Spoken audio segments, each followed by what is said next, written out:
Beloved Atlanta news anchor Jovita Moore dies months after being diagnosed with brain cancer. Hi again and welcome. This is Links 007 TV Celebrity Scoop, and we'll be right back with the full details to come. Welcome to Celebrity Scoop on Links 007 TV, bringing you the latest news, views, and trends on celebrities.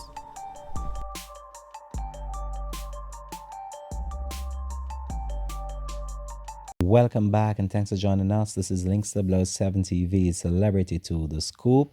A sad day in the entertainment world right now after Jovita Moore. It was announced that she passed away, and we here at Links 007 TV just want to take this opportunity just to express our sincere condolences to the family and friends of this late news anchor. So Jovita Moore, an award-winning news anchor of WSB TV in Atlanta, died Thursday 7 months after being diagnosed with an aggressive brain cancer.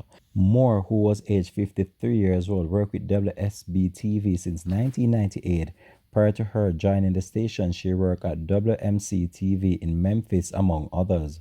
Moore received several Emmy Awards during her career at WSB TV in Atlanta and covered decades of major news events, including former President Barack Obama's inauguration in 2009. The longtime news journalist was diagnosed with brain cancer earlier this year, as she went to the doctor in April after feeling disorientated, including describing that she fainted in a grocery store parking lot. During this visit to the doctor's office, the doctors discovered that she had two small masses in her brain, and she underwent surgery to remove them.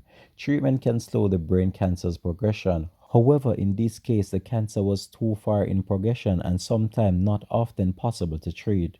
More death prompted an outpouring of mourning and support on social media, and a number of people have also took to social media just in order to send condolences to her family and friends. This has been Links 007 TV Celebrity Scoop, and we here at Links 007 TV just want to take this opportunity to express our heartfelt and sincere condolences to the family and friends once more. Thanks for watching.